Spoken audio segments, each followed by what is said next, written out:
नमस्कार दोस्तों, साहित्य ब्रिगेडियर मंच पर आप लोगों का हार्दिक स्वागत है। आज हम द्विवेदियों के एक ऐसे साहित्यकार के कृतियों को तथ्यात्मक ढंग से प्रस्तुत करेंगे जिनके गुरु महावीर प्रसाद द्विवेदी रहे और जिन्हें गांधी ने राष्ट्र कवि कहकर पुकारा था। जिनकी बहुत सी रचनाएं पौराणिक, साहित्यिक तथा राष्ट्रीय परख हैं, जिन्हें आधुनिक काल के समालोचक गणपत चंद्रगुप्त ने आधुनिक काल का तुलसीदास कहा था। ऐसे महान साहित्यकार हैं मैथिली शरण गुप्त। दोस्तों, आज हम उनकी महत्वपूर्ण कृतियों का अध्ययन करेंगे।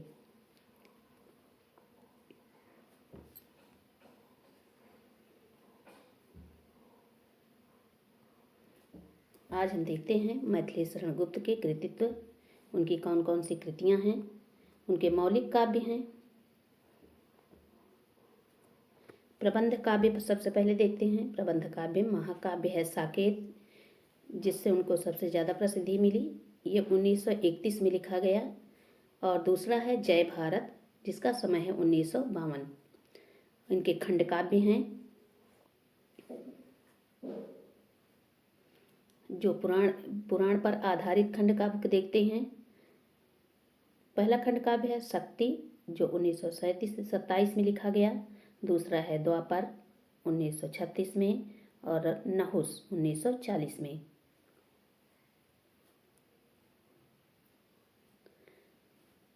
रामायण पर आधारित खंड काव्य है इनका पंचवटी, जिसका समय है 1925। और महाभारत पर आधारित है जयद्रथ वध 1910, सैरंध्री 1927, वक संहार 1940, वन वैभव 1940, हिडिंबा 1950। और इनके 3 खंड काव्य हैं सैरंध्री, वक संहार, वन वैभव और विपथगा 1927। ये सभी खंड काव्य इनके इसमें संकलित हैं। अगला है ऐतिहासिक, इनके खंड काव्य हैं रंग में भंग, जो कि 1909 में लिखा गया। सिद्धराज 1936। चरित्रात्मक हैं, जो कि इन्होंने यशोधरा पर लिखा 1932। कुणाल गीत 1942, विष्णुप्रिया 1957 और रत्नावली 1960। वर्णनात्मक हैं किसान 1918, अजित 1946।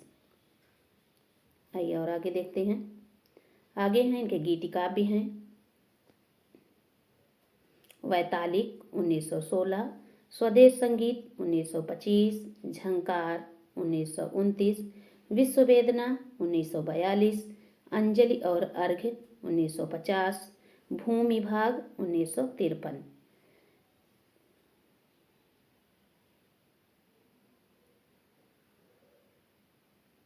आगे है मुक्तक कविताएं, इन्होंने लिखा है, जो कि है पद्य प्रबंध 1912, उच्छ्वास 1936, मंगलहार 1937, आस्वाद 1938, स्वस्ति और संकेत 1983, राष्ट्रवाणी 1986।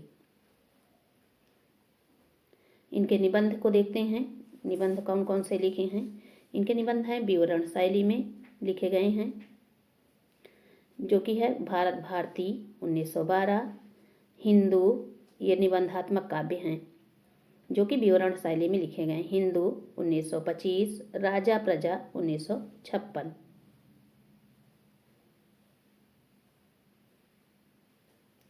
कथा पर आधारित काव्य निबंध या पत्रावली। पत्रावली है इनकी काव्य, जो कथा पर आधारित निबंध काव्य हैं, जिसमें आती है पत्रावली 1916, विकट भट्ट 1928, गुरुकुल 1928, अर्जन और विसर्जन 1942, काबा और करबला 1946, प्रदक्षिणा 1950, युद्ध 1950, कविश्री 1955।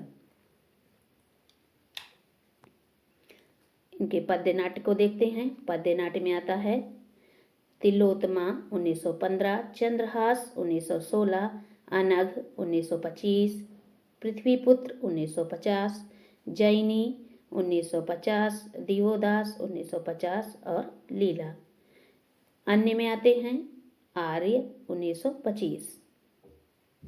आइए इनके अनूदित काव्यों को देखते हैं।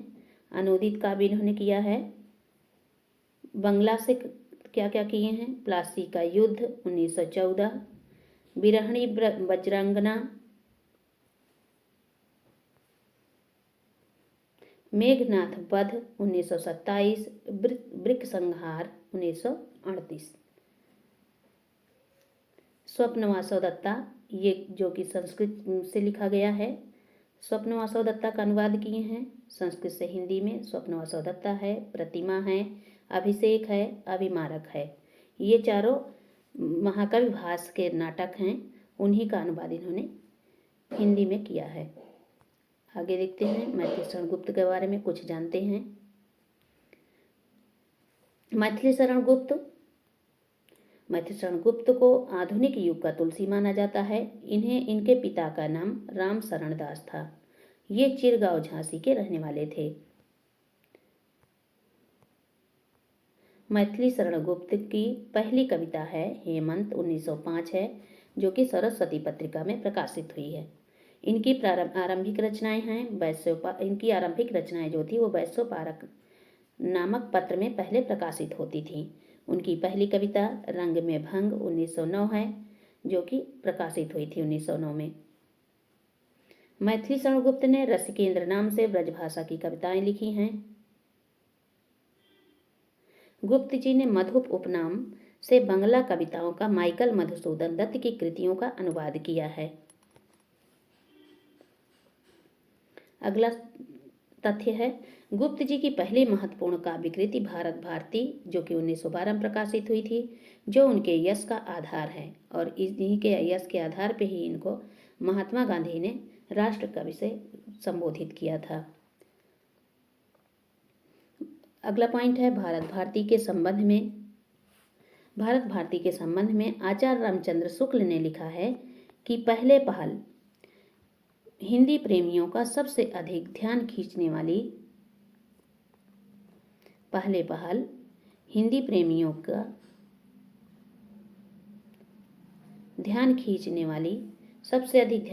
वाली पुस्तक भी यही है। इसकी लोकप्रियता का आलम यह रहा कि इसकी प्रतियां रातों रात खरीदी गईं। ये आचार्य रामचंद्र शुक्ल का कथन है। आगे देखते हैं, मैथिली शरण गुप्त ने अपना काव्य गुरु महावीर प्रसाद द्विवेदी को माना है। अगला पॉइंट है, गुप्त जी द्विवेदी जी युग के पहले ऐसे कवि थे जिनको राज्यसभा का सदस्य नियुक्त किया गया।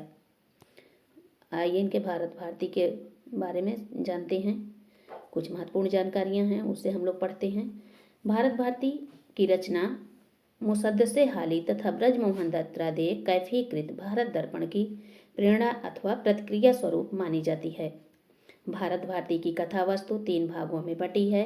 पहला खंड है अतीत खंड, वर्तमान खंड और भविष्यत खंड। गुप्त जी ने भारत भारती के पहले संस्करण की प्रस्तावना में लिखा है कि संसार में ऐसा काम नहीं जो सचमुच उद्योग से ना हो सके। उद्योग का अर्थ है परिश्रम से, परंतु उद्योग के लिए उत्साह की आवश्यकता है। बिना उत्साह के उद्योग नहीं हो सकता। इसी उत्साह को, इसी मनोवैज्ञानिक वेग को उत्तेजित करने के लिए कविता एक उत्तम साधन है। आगे हम देखते हैं, अगला पॉइंट है, उन्होंने लिखा है कि मेरा विश्वास है कि जब तक हमारी बुराइयों की तीव्र आलोचना न होगी, तब तक हमारा ध्यान उनको दूर करने की ओर समुचित रूप से आकृष्ट न होगा। भारत भारती के संबंध में देखते हैं बच्चन सिंह ने क्या कहा है। इन्होंने कहा है, हिंदी भाषी क्षेत्र में इतने व्यापक स्तर पर राष्ट्रीय सांस्कृतिक चेतना जगाने का जो काम अकेले भारत भारती ने किया, उतना अन्य पुस्तकों ने मिलकर भी नहीं किया। ये बच्चन सिंह का कथन है। भारत भारती ने देश में राष्ट्र प्रेम की भावना को प्रबल किया है। हम आते हैं साकेत के कुछ महत्वपूर्ण तथ्य अध्ययन करते हैं। अभी तो कि इसके बारे में विद्वानों के क्या क्या विचार थे ये देखिए। अब देखते हैं साकेत के बारे में। साकेत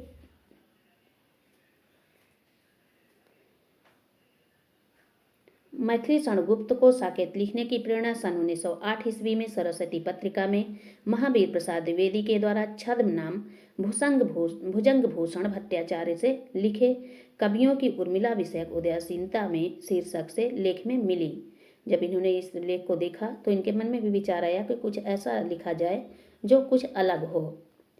महावीर प्रसाद द्विवेदी ने यह लेख रवींद्रनाथ टैगोर के लेख काव्येर उपेक्षिता से प्रभावित था। साकेत शब्द पाली भाषा का शब्द है जिसका अर्थ है अयोध्या। साकेत को डॉक्टर नगेंद्र ने जनवादी काव्य की संज्ञा दी है। साकेत रामकथा पर ही आधारित है। राम को यहाँ आधुनिक मानव के रूप में प्रस्तुत किया गया है। उर्मिला लक्ष्मण का मिलन साकेत के 12 सर्ग में वर्णित है। 12 अर्थात 12वें सर्ग में। राम काव्य का दूसरा स्तंभ है साकेत माना जाता है। इसको दूसरा स्तंभ कहा गया है राम का। साकेत का प्रथम सर्ग सरस्वती वंदना से प्रारंभ होता है। साकेत की रचना में प्रथम, अष्टम और 12 सर्ग के उत्तरार्ध में उर्मिला और लक्ष्मण का मिलन होता है। देखिए इसमें किस किस अंक में मिलन हुआ है।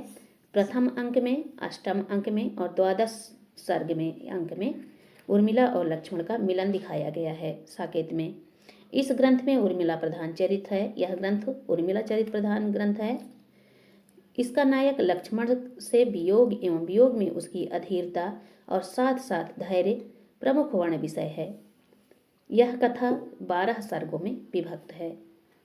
9वां सर्ग इस ग्रंथ की जान है अर्थात प्राण है। यही सर्वाधिक मार्मिक भी है। इसमें उपेक्षिता और विरहणी उर्मिला की विरह वेदना और पीड़ा का मार्मिक चित्रण है। सन 1936 ईस्वी में साकेत के लिए गुप्त जी को मंगला प्रसाद पारितोषिक पुरस्कार प्रदान किया गया था। अब देखते हैं गुप्त जी की अन्य रचनाएं, उनके बारे में जानते हैं। मेघनाथ वध मैथिली शरणगुप्त की अतुकांत रचना है। यशोधरा काव्य गौतम बुद्ध के गृह त्याग की घटना पर आधारित है। इनकी रचना है। ये स्त्री परक रचनाएं हैं जिसमें कि इन्होंने स्त्रियों को प्रमुख रूप से मुख्य तथ्य बनाया है अपने काव्यों में। यशोधरा काव्य गौतम बुद्ध के गृह त्याग की घटना पर आधारित है और जय भारत महाकाव्य प्राचीन भारत की हिंदू संस्कृति का स्वच्छ दर्पण कहलाता है। जयद्रथ वध गुप्त जी की रचनाओं के प्रकाशन क्रम में सबसे पहले आती है। इसे जरूर ध्यान रखिएगा सभी लोग कि इनकी जो सबसे पहले प्रकाशित रचना है वो है जयद्रथ वध। राष्ट्र की बलिवेदी पर प्राणों का उत्सर्ग करने वाले नवयुवक का चरित्र चित्रण जयद्रथ वध में हुआ है। विष्णुप्रिया इनकी दूसरी रचना है जो ये भी स्त्री की स्वतंत्रता पर आधारित है। विष्णुप्रिया चैतन्य महाप्रभु की पत्नी को आधार बनाकर लिखी गई है। इसमें स्त्री की मानवीय संवेदना को व्यक्त किया गया है। अनघ और कुणाल गीत में बौद्धकालीन की छटा दिखाई देती है।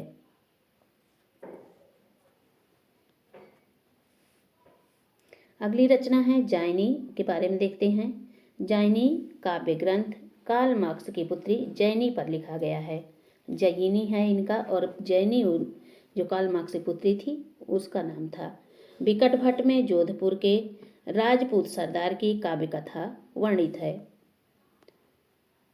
अगला है गुप्त जी ने कुल 19 खंड काव्यों की रचना की है। आइए आगे देखते हैं। अर्जन इनका है। अर्जन और विसर्जन मैथिली शरणगुप्त द्वारा मुस्लिम संस्कृति की झलक दिखाई देती है। इनकी जो रचना है अर्जन और विसर्जन, इसमें मुस्लिम संस्कृति की झलक दिखाई देती है। मैथिली शरणगुप्त की ने स्वयं को कौटुंबिक मात्र कवि कहा है।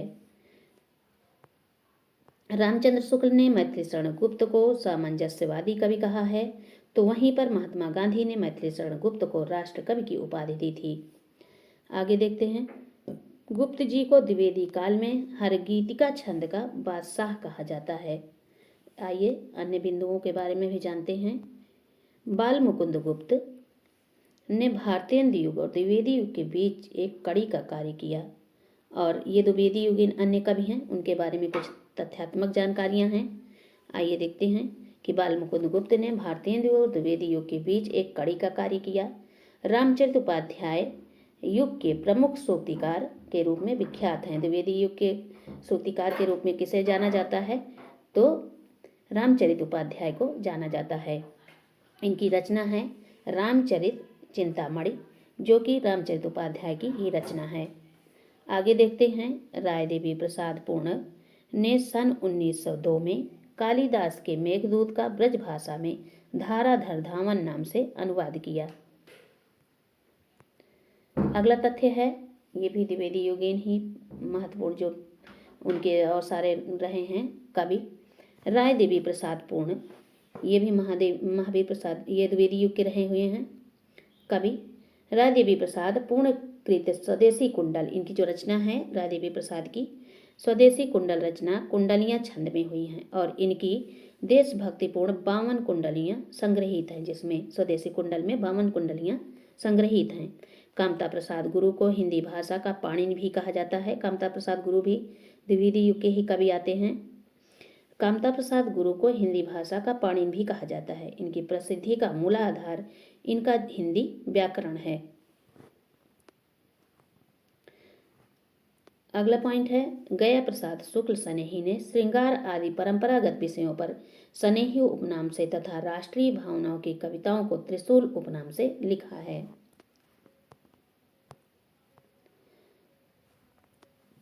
गया प्रसाद शुक्ल सनेही ने खड़ी बोली में सवैया और कवित्व छंदों का प्रयोग करने में कुशल थे। कविता कौमुदी, ये राम नरेश त्रिपाठी की रचना है। कविता कौमुदी का संकलन 8 भागों में राम नरेश त्रिपाठी ने किया है। इसमें ग्राम गीतों, उर्दू, संस्कृत एवं बंगला कविताओं का संकलन हुआ है। अगला पॉइंट है, भारतेंदु मंडल के रचनाकार बालमुकुंद गुप्त को उस युग का अत्यंत सजग, सतर्क, गहरी सूझबूझ वाला एवं भारतेंदु का सफल उत्तराधिकारी माना जाता है। इनके साहित्यिक प्रसिद्ध मूलाधार है शिव शंभू के चिट्ठे। इन्होंने जो निबंध लिखा है, निबंध संग्रह है इनका। धन्यवाद दोस्तों। जय हिंद, जय हिंदी। पूरा वीडियो देखने के लिए बहुत बहुत धन्यवाद आप लोगों का।